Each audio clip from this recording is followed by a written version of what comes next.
எடப்பாடி பழனிசாமியின் கதையை முடிக்கப் போகும் பன்னீர்செல்வம் அவர்கள் வருகின்ற நாடாளுமன்ற தேர்தல் இன்னும் 4 மாதங்களே இருக்கும் நிலையில் பாஜகவுடன் கைகோர்த்த பன்னீர்செல்வம் அவர்கள் வருகின்ற நாடாளுமன்ற தேர்தலுக்கு முன்பாக இறுதி தீர்ப்பு பன்னீர்செல்வத்திற்கு சாதகமாக வரும் என்று டெல்லியில் உள்ள முக்கியமான மத்திய அமைச்சர் பன்னீர்செல்வத்திற்கு உறுதி அளித்திருக்கிறார். இதன் மூலமாக எடப்பாடி பழனிசாமி அவர்கள் டெண்டர் ஊழல் முறைகேடும் சரி, கொடநாடு கொலை கொள்ளை வழக்கிலும் எடப்பாடி பழனிசாமி அவர்களுக்கு எதிராக மிகப்பெரிய ஆதாரங்கள் தற்பொழுது சிபிஐ துறையினர்கள் கைப்பற்றியிருக்கிறார்கள். கேரளாவில் இருந்து 4 கூலிப்படைகளை கைது செய்து விசாரணை நடத்தி வரும் நிலையில் முக்கியமான குற்றவாளி அதிமுகவின் முன்னாள் அமைச்சர்கள் தொடர்பு இருக்கிறது என்று அவர்கள் கூறிய வாக்குமூலத்தின் அடிப்படையில் விசாரணை தற்பொழுது நீலகிரி கீழமை நீதிமன்றத்திற்கு வந்துள்ளது. இந்த நிலையில்தான் எடப்பாடி பழனிசாமி அவர்களின் கதையை முடிக்க மத்திய அரசு திட்டமிட்டிருப்பதாகவும், பொங்கலுக்கு முன்பாகவே எடப்பாடி பழனிசாமி அவர்களின் கதை முடிந்துவிடும் என்றும் தற்பொழுது பன்னீர்செல்வத்தின் ஆதரவாளராக இருக்கக்கூடிய வைத்திலிங்கம் அவர்கள் கூறியுள்ளார்.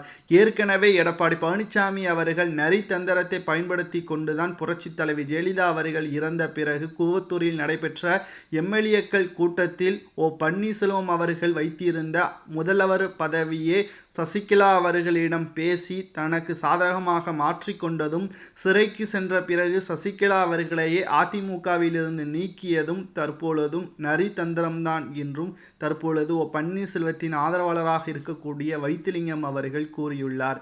இதுவரைக்கும் பன்னீர்செல்வம் அவர்கள் தலைமை ஏற்றதில்லை, மாறாக முதல்வராக இருந்து அந்த பதவிக்குரிய புரட்சி தலைவி ஜெயலலிதா அவர்களின் மரியாதையை எப்பொழுதும் செலுத்தக்கூடியவராகத்தான் இருந்தார். ஆனால் தற்பொழுது இருக்கக்கூடிய எடப்பாடி பழனிசாமி அவர்கள் மறைந்த முன்னாள் முதல்வர் புரட்சி தலைவி ஜெயலலிதா அவர்களை விட தான் பெரியவன் என்பதை நிரூபித்து காட்டும் விதமாகத்தான் தற்பொழுது ஒவ்வொரு செயல்பாடுகளிலும் எடப்பாடி பழனிசாமி அவர்களின் செயல்பாடுகளும் அவரது ஆதரவாளர்களின் செயல்பாடுகளும் இருப்பதாக கூறியுள்ளார் பன்னீர்செல்வத்தின் ஆதரவாளர் பண்ருட்டி ராமச்சந்திரன் அவர்கள். வழக்கு முடியும் நிலையில் எடப்பாடி பழனிசாமி மட்டுமல்லாமல் தங்கமணி, வேலுமணி இவர்களும் சிறைக்கு செல்வார்கள் என்றும் கூறப்படுகிறது. மத்திய அரசு பன்னீர்செல்வத்தை கைவிடாது என்றும் தற்பொழுது இதன் அடிப்படையில் தெரிய வருகிறது. இதை பற்றி உங்களது கருத்துக்களை கமெண்ட் வாயிலாக கூறுங்கள்.